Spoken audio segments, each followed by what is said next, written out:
Hello friends welcome करछि मोर गुटे नुआ video रे। जदि आपण माने नेशनल स्कॉलरशिप टा अप्लाई करिछन आउ आपनकर एप्लीकेशन टा अप्रूव हे छै कि नै जे आपनकर स्टेटस टा केनता करी चेक करबे जे आज ई वीडियो माध्यम रे हमें जानमा जेनटा कि आपण माने आपनकर मोबाइल माध्यम रे घरे बसी चेक करि पारबे। तो आसुन वीडियो के स्टार्ट करमा। पहला तो आपण माने आपनकर मोबाइल रे क्रोम ब्राउज़र के ओपन करी सेने सर्च करि देबे एनएसपी। सर्च कला परे पहला ही आपनकु scholarship.gov.in रो ऑफिशियल साइट टा शो करबा। एठाने आपण माने क्लिक करि देबे। नहले ई वेबसाइट रो लिंक टा ई वीडियो रो डिस्क्रिप्शन रे दे दै छै सेनु भी आपण माने क्लिक करी डायरेक्ट ई पेज के आसी पारबे। तार परे एठाने आपण स्टूडेंट्स रे क्लिक करि देबे। तार परे ई जगह ने आपण अप्लाई फॉर स्कॉलरशिप रो लॉगिन रे क्लिक करि देबे। तार परे एठाने आपण को दुईटा ऑप्शन देखि के मिलबा लॉगिन विथ आधार और लॉगिन विथ ओटीआर। जदि आपनकर पाखे ओटीआर नंबर और पासवर्ड अच्छे बेले इठाने आपनकर ओटीआर नंबर देई पासवर्ड जगह ने आपनकर पासवर्ड दे के लॉगिन करि पारबे। आउ जदि आपनकर पाखे ओटीआर नंबर और पासवर्ड निनो बेले आपण सिंपली लॉगिन विथ आधार रे क्लिक करि देबे। देन आधार नंबर ने आपनकर आधार नंबर टा भरि देबे। तार परे गेट ओटीपी रे क्लिक करि देबे। तार परे ई जगह ने आई एग्री रे क्लिक करि देबे। देन आपनकर आधार रजिस्टर्ड मोबाइल नंबर रे गुटे ओटीपी जीवा से ओटीपी के आपण माने ई बॉक्स रे फिल अप करि देबे। तार परे ई कैप्चा के आपण माने एंटर कैप्चा कोड रो बॉक्स रे भरि देबे। देन प्रोसीड रे क्लिक करि देबे। लॉगिन कला परे आपनकु एकेडमिक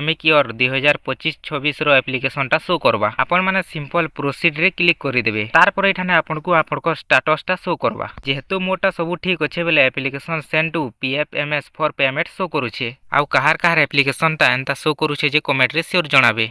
ई जगह ने आपण माने your institute verifying officer details रे क्लिक करी आपनकर इंस्टीट्यूट रे के वेरीफाई करिछन जे सेटा भी मध्य देखि पारबे। वेरिफिकेशन डिटेल्स रे क्लिक करी आपनकर एप्लीकेशन टा सब ठीक अछि कि नै सेटा मध्य चेक करि पारबे। तार परे पेमेंट डिटेल्स रे क्लिक करि देबे। जेते बेले आपनकर पेमेंट टा आपनकर अकाउंट रे आसी जिबा बेले ई जगह ने स्कॉलरशिप अमाउंट जगह ने आपनकर अमाउंट टा शो करबा। आउ आपनकर स्कॉलरशिप अमाउंट टा ओनली आधार सीडिंग अकाउंट रे ही आसबा। जदि आपण माने आपनकर आधार कार्ड रे केन अकाउंट टा सीडिंग अछि सेटा जदि नै जाने बेले डिस्क्रिप्शन रे वीडियो रो लिंक दे दोछन से वीडियो के आपण माने देखि करी आपनकर सीडिंग स्टेटस टा चेक करि पारबे। तो एई प्रकार आपण माने आपनकर मोबाइल माध्यम रे आपनकर स्टेटस टा चेक करि पारबे। तो वीडियो टा टिके भी भल लागि थवाले वीडियो के लाइक करी चैनल के सब्सक्राइब करि देबे। एंता ही इन्फॉर्मेटिव वीडियो माने देखबा लागि।